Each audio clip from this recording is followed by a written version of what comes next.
Okay, so I got a phone call and it totally interrupted the video. I didn't know that when you get a phone call on your phone, it will, we're not straight, sorry. When you get a phone call, it apparently just shuts off your video. So this is part 2. I'm not going to go very long, I promise. We're almost done.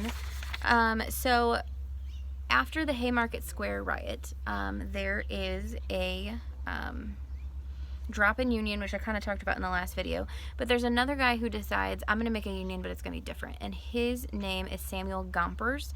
And by the way, your code word for today is Gompers, Gompers. Send me that, Gompers. And he started what's called the American Federation of Labor, or the AFL, and he saw like a weakness that you had skilled and unskilled workers. He decided just one thing, and it had to be skilled workers. And dues were high, meaning you had to pay money to be a part of the union, and it was a little bit more expensive than the other one. And a lot of times it would be people with the same skill. So people all working to make shoes, they would be in one union. If you were a clothing maker, you would be in a different union, and so that's kind of how they worked that. And they would then connect with others across the United States and kind of make it work. I think there's another train coming. This is unreal. So anyway, you guys, what is happening? Okay, we're gonna give it a couple seconds. I don't have trains this often. That's why it's annoying. Okay. So anyway, the nice part is, so they were connected to a national group, so they were connected to a national union, but they kind of each got to make their own decisions. So, for example, my dad's company has a union in it. He's not a part of the union, but anyway. And the workers are part of unions. They're all connected, but if his work decides to go on a strike, it's just the union for his company, not all the workers across all factories for the United States. So if that helps you kind of better understand that. So anyway, they pushed for an 8-hour workday and collective bargaining, which is that unions could represent workers when they have a meeting. So like the owner of a business doesn't have to meet with every worker, just the person who's representing the union. And they did use the threat of strikes. And the nice part is the dues that you would pay to be a member of that, if you went on strike, you still got paid. Not the same, but you did get some money to kind of cover your, your bills and stuff. There was a violent strike again, and this one was at Carnegie's steel plant in Homestead, Pennsylvania, and so that hurt their attempt too. Now, employers often opposed unions. They didn't like them. Even today, a lot of companies would prefer not to have unions. Employers wanted the right to bargain with workers individually. They didn't like strikes because they hurt production. Courts would often oppose unions and would often issue an injunction, which is a court order to stop a strike, because they claim that strikes got in the way of trade. For example, later, I think maybe next chapter or 2 chapters, we're going to talk about the fact that one of them affected railroads, and that strike really affected business and got in trouble because they were affecting mail, which is in the Constitution that we have to have a post office. And so that one really comes into play there, because they say it's illegal because it's affecting mail. And most newspapers made their money from advertising, which are these companies, and so they would side with employers as well, because they did not want to anger the people who were paying for them, paying for their ads. A lot of people also said that unions were pushing for socialism, and so a lot of people didn't agree with that as well. Then there's just this danger of materialism that's kind of at the end here. It's just kind of a warning, I guess, that there was this increase of wealth for our nation and individually. The nation had 400 millionaires at this point in time in 1900. And just the buying power of almost everyone in the United States. More people had money that they could buy things with. People were living better. Some people had money to spend on just non-essentials, things that were just kind of fun, instead of it just being like food and the things you absolutely needed. And so that kind of changed things. Some of the wealthy became philanthropists, which are people who give to those in need. A lot of them saw this as good work that would help them just kind of gain merit. Others, though, had real Christian motives and invested their money in building churches, contributing to missions, and caring for the sick and needy.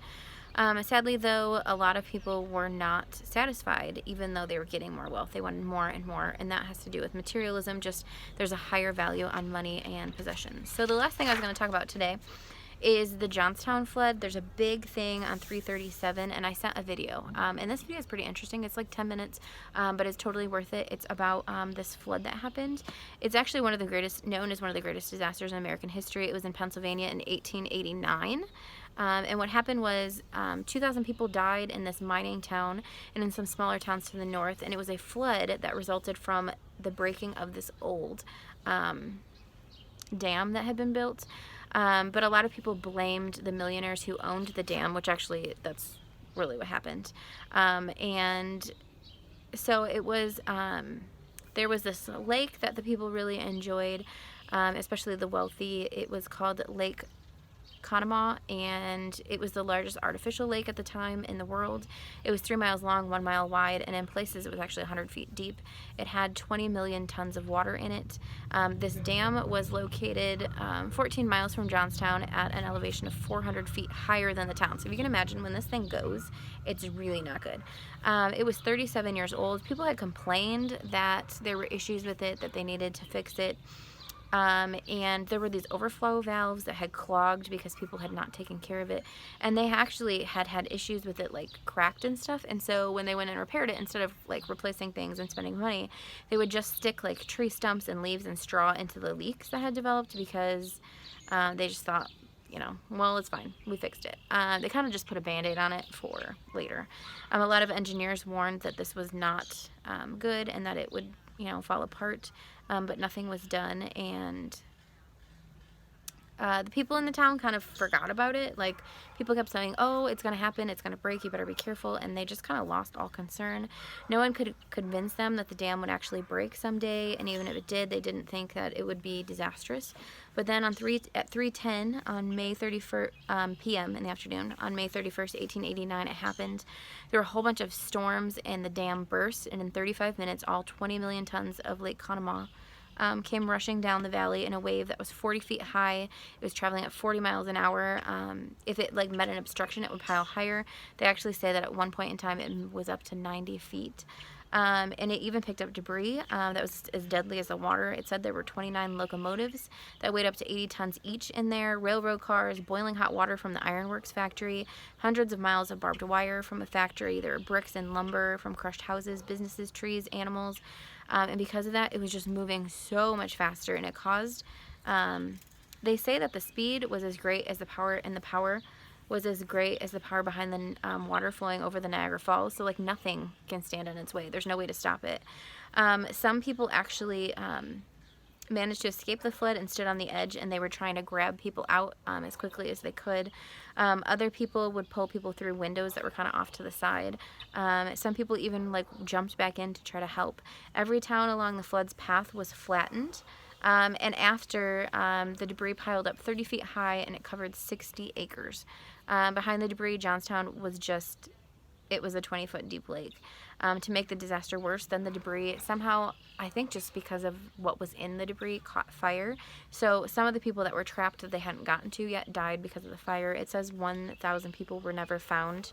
Unfortunately, the United States and the rest of the world helped the survivors. Clara Barton, who had just found the American Red Cross. This is their first major disaster. People sent money and food for the needy. The millionaires who had owned the lake and the dam really didn't do much, though. They kind of went into hiding to avoid the press, unfortunately.